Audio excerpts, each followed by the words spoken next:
Menteri Pendayagunaan Aparatur Negara dan Reformasi Birokrasi, Menpan RB, Cahyokumolo memastikan dana pensiunan PNS akan diterapkan dengan jumlah iuran pasti atau fully funded.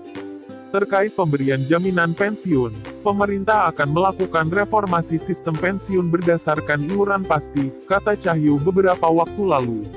Sayangnya skema ini belum bisa terrealisasi karena pandemi COVID-19 yang melanda sejak tahun lalu.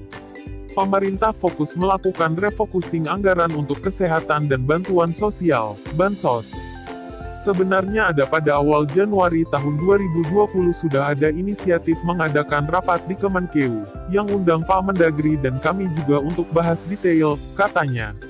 Ini tapi karena ada pandemi COVID-19 sehingga konsentrasi anggaran untuk infrastruktur kesehatan dan Bansos, sehingga ini belum sempat dibahas tuntas.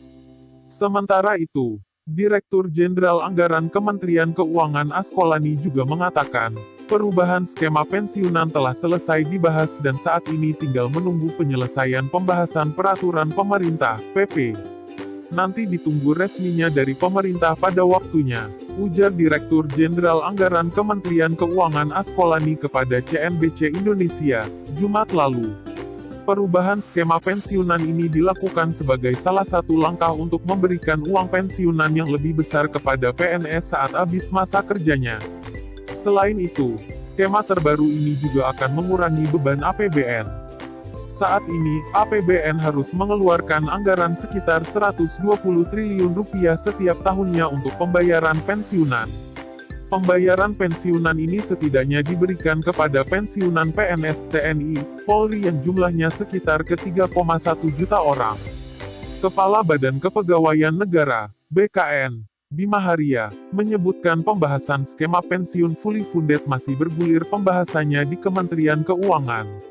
Namun, akan segera selesai agar bisa diterapkan dalam waktu dekat. Skema Dapen PNS Pai As You Go yang masih berlangsung hingga saat ini adalah skema dana pensiun dari hasil iuran PNS sebesar 4,75% dari gaji yang dihimpun PT Tabungan dan Asuransi Pensiun, Persero, Taspen ditambah dengan dana dari Anggaran Pendapatan dan Belanja Negara, APBN. Sementara dengan skema fully funded, uang pensiunan yang diterima PNS akan lebih besar, karena iuran yang dikenakan adalah persentase dari take home pay (THP), yang jumlahnya lebih besar.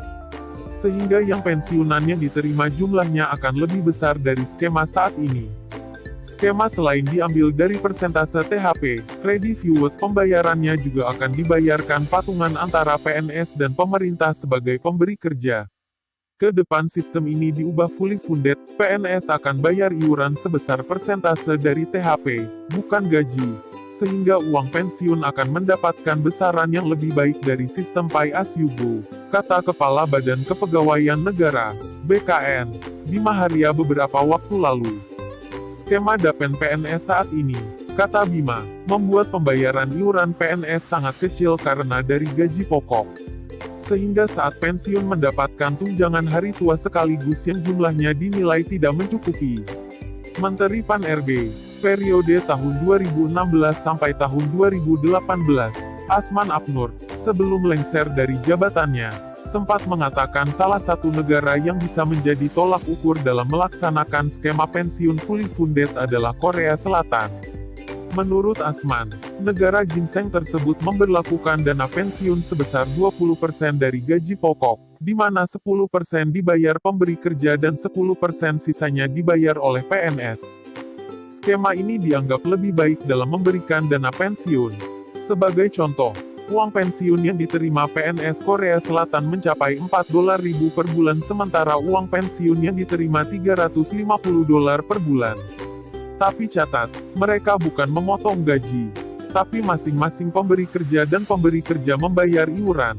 Akumulasi semua total yang dicadangkan akan dikembalikan saat pensiun, ujarnya mengutip CNN Indonesia kala itu. Dengan skema fully funded ini, bukan tidak mungkin pensiunan yang diterima PNS lebih besar. Bahkan, catatan Kemenpan RB pegawai eselon I di kementerian bisa mendapatkan pensiunan hingga Rp20 juta per bulan. Profesi pegawai negeri sipil PNS, atau aparatur sipil negara, ASN adalah salah satu pekerjaan yang diidamkan banyak orang. Sebab menjadi abdi negara dinilai bisa memberikan jaminan kehidupan hingga masa tua. Selain itu, seorang PNS bisa mendapatkan penghasilan besar setiap bulan karena berbagai penghitungan berbagai tunjangan. Tunjangan yang diterima mulai dari tunjangan keluarga hingga tunjangan kinerja. Nilai tunjangan inilah yang membuat penghasilan PNS besar setiap bulannya. Untuk gaji pokok PNS semua memiliki nilai yang sama dengan golongan yang setara. Besaran gaji pokok PNS diatur di dalam Peraturan Pemerintah, PP, Nomor 15 Tahun 2019. Gaji pokok dengan golongan terendah tercatat Rp1.560.800 hingga tertinggi Rp5.901.200. Besaran tunjangan PNS ditentukan dari masing-masing instansi ia bekerja. Setiap instansi memiliki besaran tunjangan yang berbeda yang ditentukan oleh peraturan pemerintah masing-masing KL. Dalam hal ini, yang paling tinggi tunjangan kinerja adalah Direktorat Jenderal Pajak Kementerian Keuangan. Tunjangan PNS DJP ditentukan oleh Peraturan Presiden, Perpres, Nomor 37 Tahun 2015. Tunjangan terendahnya ditetapkan sebesar Rp5.361.800 untuk level jabatan pelaksana dan tertinggi sebesar Rp117.370. Tidak semua KL bisa mendapatkan tunjangan kinerja yang sama seperti pegawai DJP. Berikut rincian tukin PNS DJP berdasarkan Perpres 37/2015. Eselon 1, peringkat jabatan Rp27.117.375.000. Peringkat jabatan Rp26.99.720.000. Peringkat jabatan Rp25.95.602.000. Peringkat jabatan Rp24.84.604.000. Eselon 2, peringkat jabatan Rp23.81.940.000. Peringkat jabatan Rp22.72.522.000. Peringkat jabatan Rp21.64.192.000. Peringkat jabatan Rp256.780.000.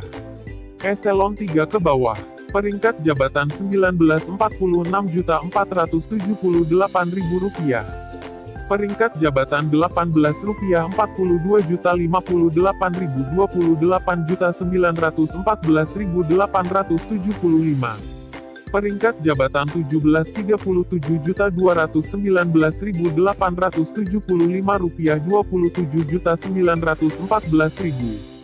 Peringkat jabatan Rp16.25.162.550 Rp21.567.900. Peringkat jabatan Rp15.25.411.600 Rp19.058.000. Peringkat jabatan Rp14.229.355.762 Rp21.586.600.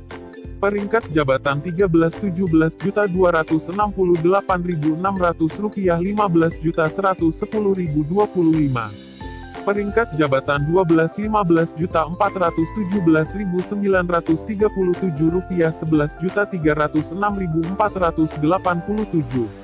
Peringkat jabatan Rp11.14.684.812 Rp10.768.862.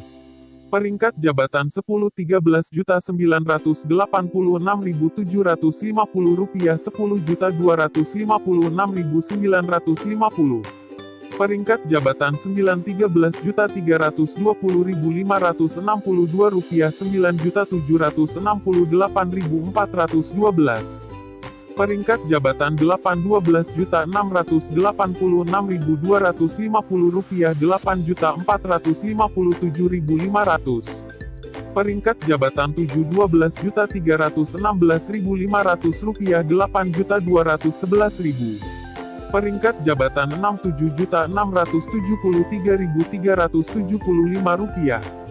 Peringkat jabatan Rp57.171.875. Peringkat jabatan Rp45.361.800.